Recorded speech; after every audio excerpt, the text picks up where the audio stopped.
Olá, sejam bem-vindos e bem-vindas a mais uma entrevista da série Diálogos ICC Brasil, Eleições 2022. Durante essa série de entrevistas, buscamos entender melhor os planos econômicos das principais campanhas à presidência da República.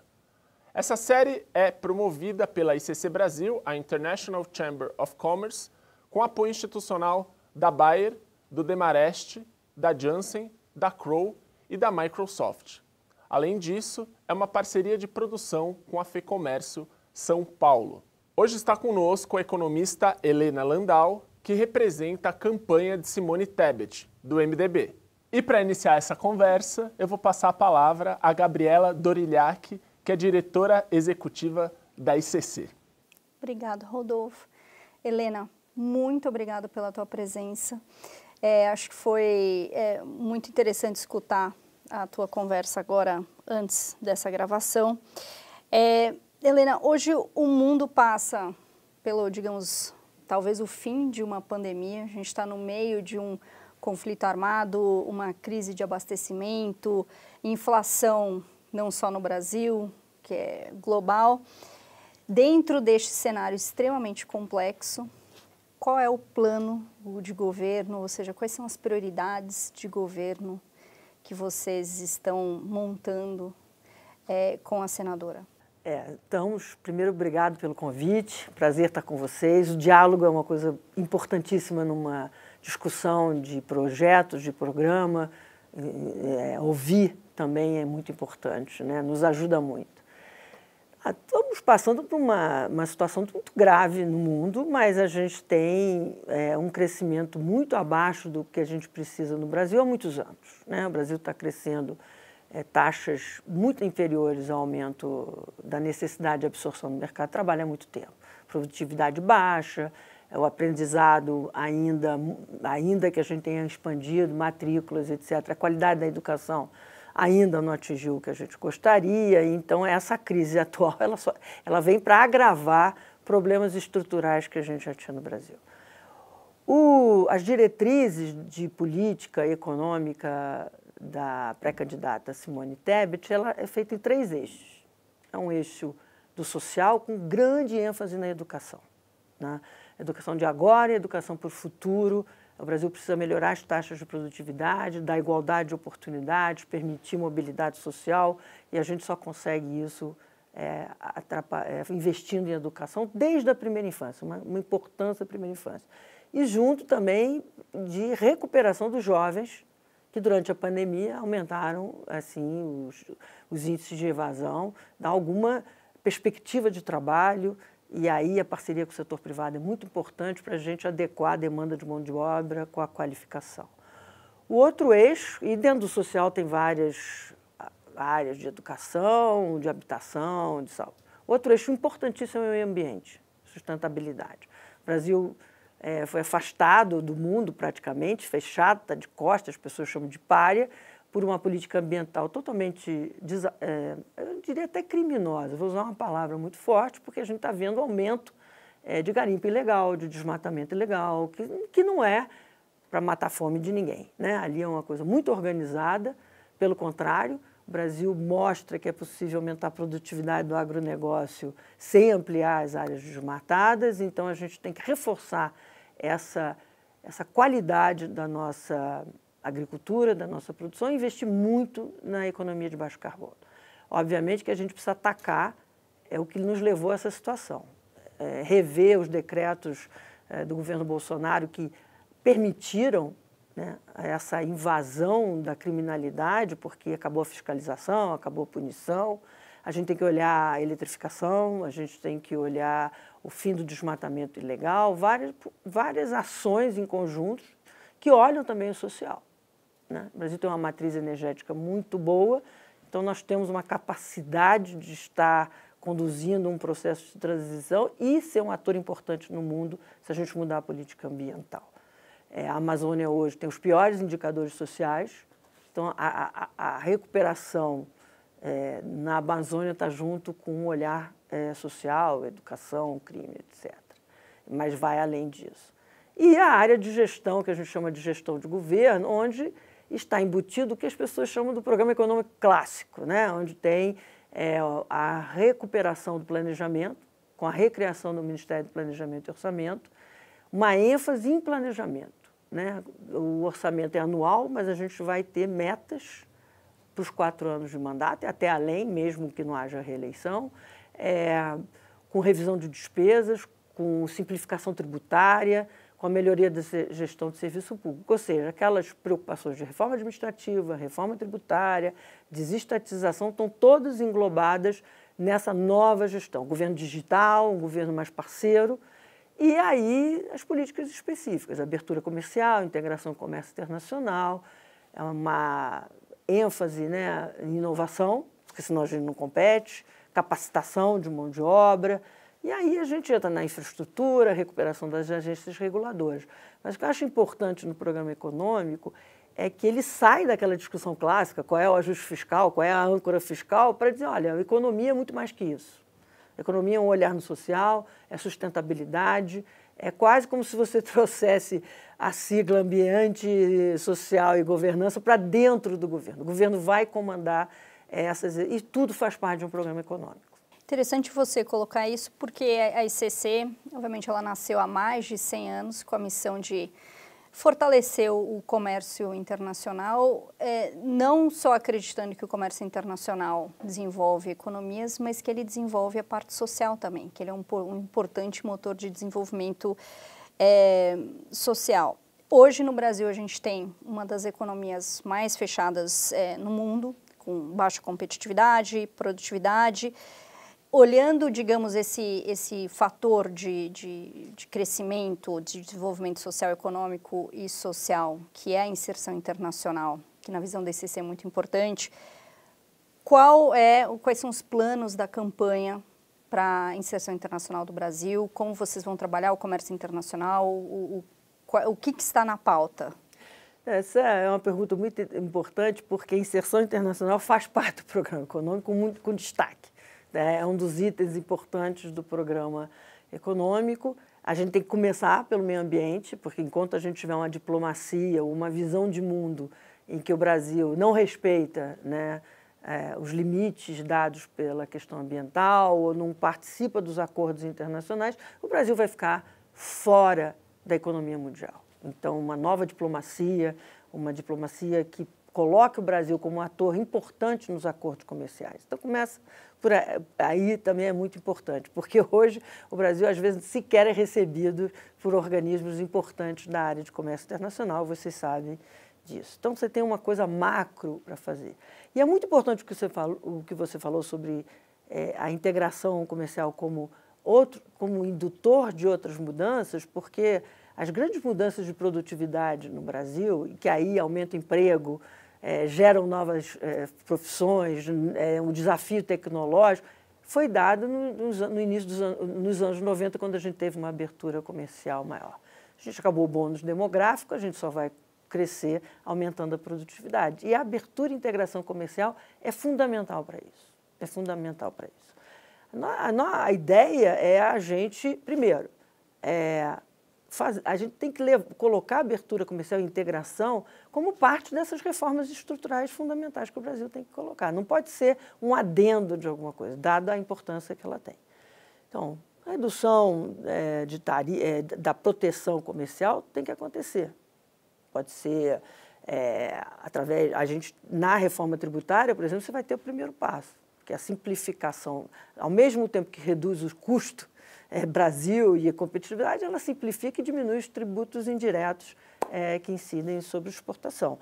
Na discussão da educação, tem um elemento fundamental que a integração faz, que é trazer uma fronteira tecnológica de capacitação que o Brasil precisa ter, porque se a gente já estava atrasado em 2019, com a aceleração da mudança com a pandemia, nós temos que enfatizar ainda mais a capacitação, a inovação, tecnologia. Outro elemento importante que a gente não consegue competir se a gente não tiver uma boa logística, né? Então, assim, a gente estava viciado nessa coisa assim, o Brasil não compete porque o custo do Brasil, mas a gente pode lidar com essa se a gente tiver essa determinação de prioridades, né? Então, assim, resumindo, negociação comercial, redução de impostos indiretos e simplificação tributária, capacitação de mão de obra e um olhar na logística. Mas nada disso acontece se a integração comercial não for um objetivo de política econômica. Ela tem que estar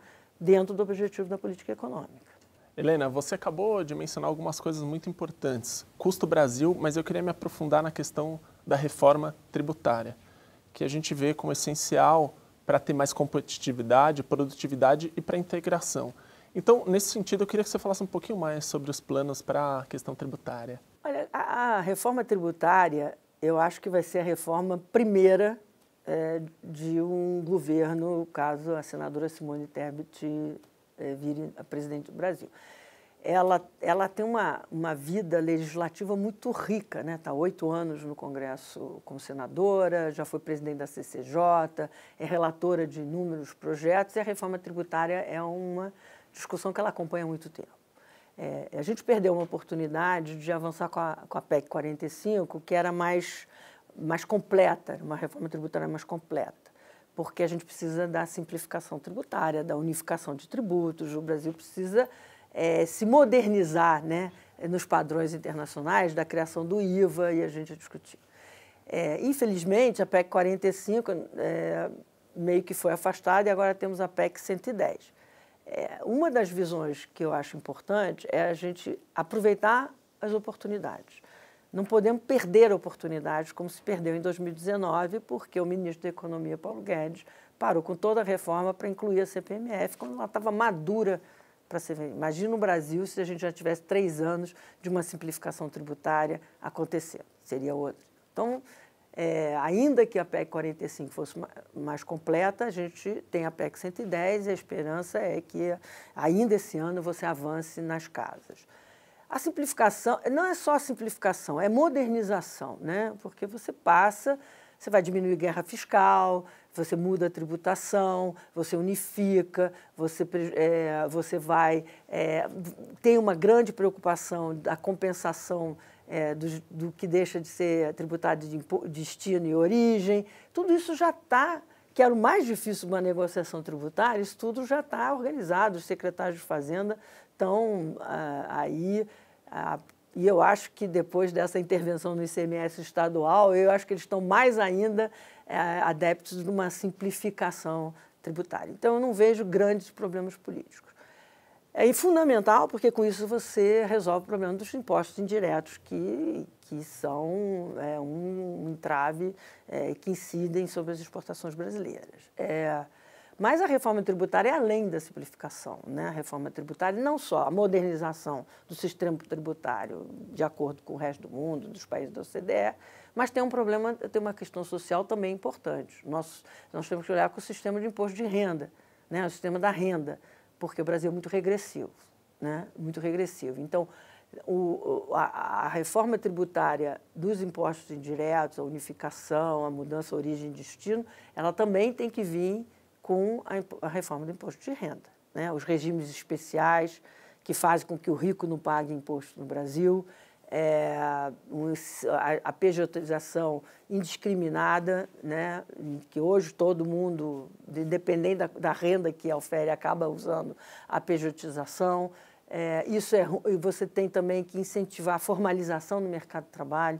Então, cuidado com as mudanças de IR, porque se você somar os custos trabalhistas, você acaba, todo mundo fala, o Brasil paga muito pouco imposto, mas se você na pessoa jurídica, mas se juntar com os custos trabalhistas, então tem que ter um fine-tuning, né, da gente não prejudicar ao tentar resolver o próprio trabalhador, né, que acaba indo para a informalização. Então, você tem todo o sistema tributário, ele tem que ter uma visão de eficiência, simplificação e justiça no Brasil, né? E justiça. Então, a reforma tributária tem essa prioridade no programa, na cabeça do chute inicial do programa da Simone, porque ela tem ela vai afetar inúmeras coisas na economia, né? Ela vai diminuir o custo Brasil, ela vai diminuir o tempo que as empresas levam compliance, né, para estar dentro das regras, os custos de judicialização. Veja a reforma trabalhista. Quando você fez a reforma trabalhista e mudou a discussão de quem pode ou quem não pode ir à Justiça do Trabalho, você reduziu imensamente os custos que as empresas têm na litigância trabalhista, e você pôde ter maior, até atrair, empregar mais mão de obra por conta e trazer mais eficiência. Acho que é a mesma coisa com a reforma tributária. Quer dizer, a simplificação vai abrir um campo de produtividade, ao mesmo tempo que transforma o Brasil num sistema moderno, igual ao resto do mundo, que facilita a integração, né? A gente não pode estar deslocado do que o resto do mundo faz, e tem uma questão de justiça social integrada. Então, ela se espalha por vários segmentos da sociedade. Helena, no começo da nossa entrevista, você frisou como tem uma multidirecionalidade da campanha, da questão econômica de vocês. Mas eu queria voltar para um tema clássico, que é política fiscal, que é muito importante, é debatido com muita atenção na FEComércio São Paulo. Sobre esse tema especificamente, eu queria que você falasse sobre o desenho da equipe de vocês sobre 2 temas, teto de gastos e lei de responsabilidade fiscal.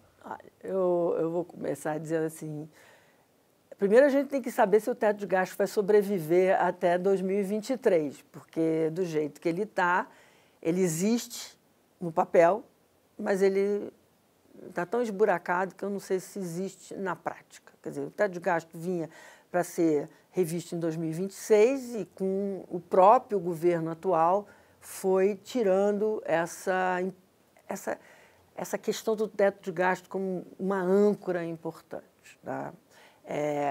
Então, assim, o que eu acho que a gente tem que fazer é garantir que teremos uma âncora fiscal. Garantir. Quer dizer, ter uma garantia, porque isso dá um choque de credibilidade tão grande que você já gera espaços de câmbio, de juros, que o governo até ajuda no combate à inflação, etc.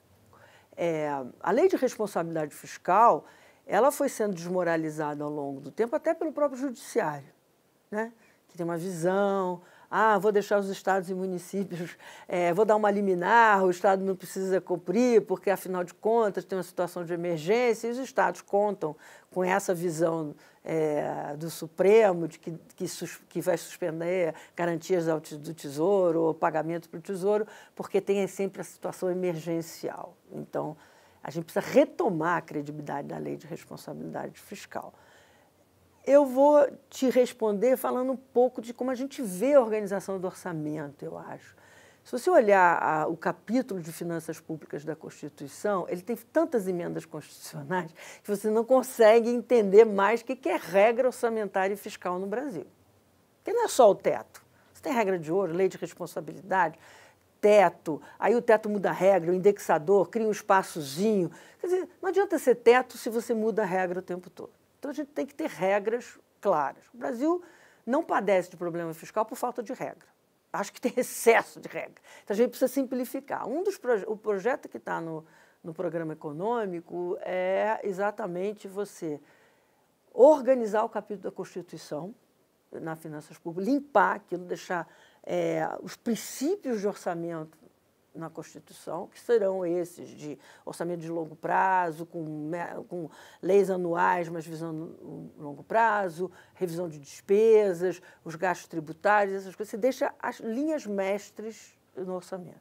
E você manda para leis complementares o que é a política fiscal. Como é que vai ser feita a revisão de despesas, como é que a gente vai fazer para manter a filosofia da lei de responsabilidade fiscal, de que você não pode passar certos limites de despesas, que para fazer uma despesa você tem que ter uma fonte, mas mostrando para a população que isso importa em 4 anos.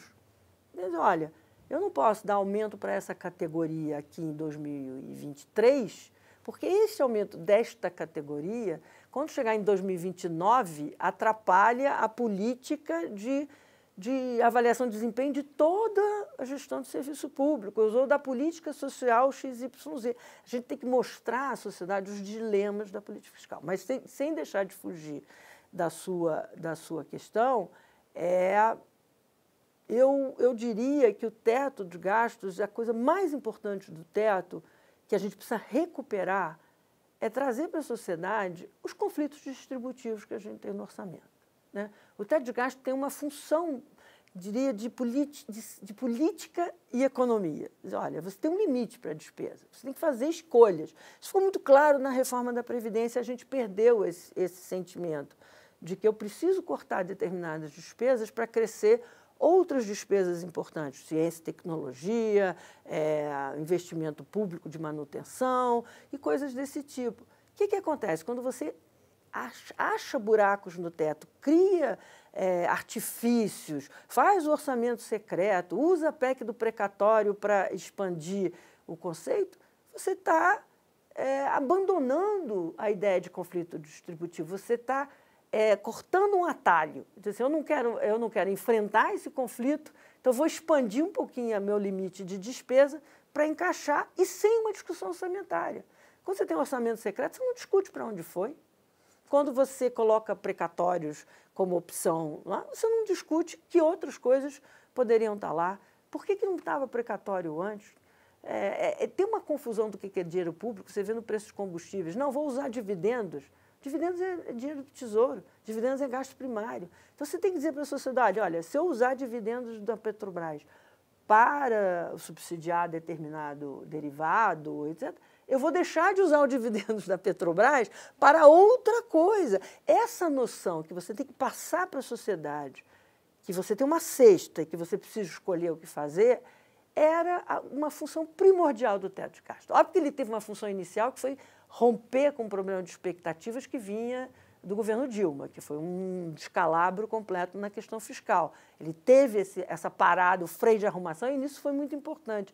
Mas aquele elemento de ciência política, que era fazer a sociedade, e o Congresso Nacional, como representante da sociedade, discutir no orçamento prioridades, o próprio ministro da Economia deste governo perdeu essa função. Então, a gente precisa ter um mecanismo que traga essa função de volta. Helena, a agenda ESG está cada vez mais presente nas políticas de empresas, espero que nas políticas públicas. A ICC realizou no ano passado um estudo com a Way Carbon, olhando o potencial do mercado de carbono no Brasil. E é um potencial que não tem comparação com o resto do mundo. As receitas podem chegar até 2030 a 100 bilhões de dólares. A gente está revisando esse estudo. Esse potencial pode aumentar, ou seja, o potencial existe. Como têm sido as discussões sobre esses mecanismos de mercado de carbono, retomada verde, que você já mencionou que é um dos pilares centrais do governo, do possível governo, na agenda de vocês? Eu vou começar respondendo dizendo que eu não sou especialista em tudo e qualquer coisa, nem poderia ser. Então, o mercado de carbono é uma coisa tão complicada que eu posso falar os antecedentes para gerar essa questão. A gente tem essa discussão do mercado de carbono regulado, voluntário, como é que isso vai avançar. O número de 100 bilhões está fazendo todo mundo brilhar os olhos, como é que a gente chega lá, uma oportunidade muito grande. A gente tem falado com muitos especialistas para desenvolver melhor essa discussão, mas eu acho que o mais importante é isso. O Brasil é o que tem mais condição de entrar nesse mercado. Eu acho que o importante, quer dizer, o mecanismo do detalhe, como a gente vai fazer, a gente vai ter especialistas e está conversando com eles. Mas eu acho que o Brasil está desperdiçando, com a política ambiental equivocada que nós temos hoje, essa possibilidade de ser líder no mercado de carbono. E é isso que a gente não pode perder. Então, quando se coloca a agenda ambiental como um dos pilares das diretrizes do programa econômico, ele, como dizer, tem essa interseccionalidade, né? Ela vai para o social, é o IDH, é a poluição das cidades, porque as pessoas falam muito pouco das poluições urbanas, né? Está muito preocupado. Tem a poluição urbana, novos meios de transporte, está tudo interligado aí nessa agência verde. E aí você tem uma vantagem no Brasil, que a gente está na matriz de eletricidade, onde os países do mundo estão nos seus compromissos de COP, entendeu? O Brasil já está lá, né? Então, temos que usar essa questão e combater aquilo que, de fato, causa emissões no Brasil, que é o uso da terra e o transporte, né? Óbvio que a gente vai continuar com a transição energética, o Brasil tem essa qualidade de que as renováveis novas, solar e eólica, no Brasil atingiram um nível de competitividade e produtividade excepcional. Então, elas estão entrando na matriz de uma forma muito competitiva, até desnecessário manter subsídios em tarifas e etc., porque já são competitivos, é uma das formas de desonerar e diminuir o custo do Brasil, que é tirar subsídios desnecessários. E você, com a redução do desmatamento, com o melhor uso da terra, o que você vai conseguir de emissão. E trabalhar no transporte, nessa discussão. É um Brasil que tem grandes oportunidades, que é a discussão assim, vamos para a eletrificação, vamos para o biocombustível, vamos para os dois, como é que a gente vai... Assim, o Brasil sabe fazer. Durante anos, o Brasil reduziu o seu desmatamento ilegal de forma radical, chegou em 8 anos, 80% de redução do desmatamento ilegal. Então, a gente precisa voltar não só com combate à ilegalidade, mas com políticas de reflorestamento e etc. A própria agropecuária está trabalhando, se você olhar, a agropecuária com reflorestamento no entorno, para o offset de carbono. Então, assim, acho que a gente tem, assim... Agora, volto, se a gente não mudar a diplomacia, se a gente não mudar a atitude, vão ser 100 bilhões jogados fora. E a gente não tem esse luxo, né? A gente está terminando a entrevista, Helena, mas eu queria pegar exatamente do final da sua resposta, que é como você vê o papel do Brasil no mundo. E dentro desse papel que a gente tem atualmente no mundo, como que é a adesão ao OCDE? Continua sendo prioridade? Acho que a adesão ao OCDE é prioridade absoluta. Assim, eu acho que o Bolsonaro estava até distraído quando ele deixou essa coisa avançar, porque as exigências que a OCDE faz ajudam quem tiver de boa fé na presidência da República. Porque o que você quer na OCDE? Você quer padrões tributários, padrões de diversidade, padrões ambientais. Então, se você quer que o Brasil faça parte da elite internacional, com esses padrões de qualidade de vida, de qualidade do sistema econômico, de transparência, de regras. Então, eu acho assim, a OCDE é fundamental. A entrada na OCDE, quando o Brasil começou a discutir a OCDE neste governo, foi a primeira vez que a gente viu o ministro da Economia preocupado com o meio ambiente. Que até então, o discurso a gente desmata porque tem fome, que é um discurso velho, um discurso errado, de que você precisa desmatar para as pessoas comerem. Ao contrário, todos os estudos da Amazônia 2030 mostram que você pode aumentar a produtividade mesmo sem aumentar o desmatamento, e o Brasil é muito bom nisso. Então, assim, eu vejo o Brasil com enorme potencial para a gente ser um ator importantíssimo na integração internacional, no comércio internacional. A gente tem diversificação de fontes, tem diversificação de clientes, não estamos presos na única, toda essa discussão de desglobalização para nós, eu acho até exagerado, acho que não está acontecendo essa desglobalização, é um temor, por enquanto é um discurso, é uma discussão acadêmica, você não vê nenhuma discussão efetiva de aumento radical de proteção comercial. Então, o que a gente acha muito importante é a oportunidade dessas crises que a gente teve nos últimos 4 anos, Estados Unidos e China, pandemia, guerra da Ucrânia, é exatamente a importância da diversificação. E isso o Brasil tá muito bem na sua posição geopolítica, assim, de acordos e tal. A gente tem que retomar os acordos, pensar como é que a gente vai lidar, de reforçar, né, a União Europeia, como é que vai lidar com o Mercosul, que é um problema, porque a visão dos atores do Mercosul é um pouco diferente, Argentina e Brasil. Se vamos mudar a União Aduaneira para a zona de livre comércio, como é que a gente pode trabalhar nessa discussão, e meio ambiente, meio ambiente, meio ambiente. Porque as outras coisas da OCDE parecem assim, são importantíssimas, mas são métricas, né? Como é que eu vou fazer com o sistema tributário? Número de diversidade, a diversidade, a integração, desigualdade e meio ambiente, depende da atitude do governo. Depende do governo achar que isso, de fato, é prioritário.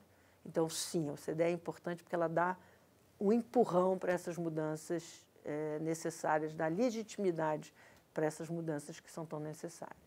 Helena, muito obrigado. Infelizmente, a gente chegou aqui ao final do nosso tempo. Sei que a gente poderia continuar muito mais. Teremos muitos meses de discussão pela frente. Esperamos e continue contando com a ECC para mais diálogos como esses, para troca com o setor privado nessa jornada de vocês.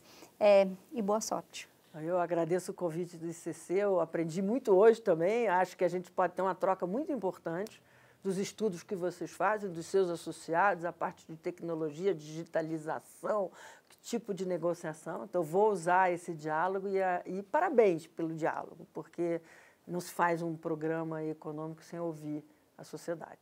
Muito obrigado, Helena, e muito obrigado a vocês que nos assistiram até agora. Até a próxima entrevista.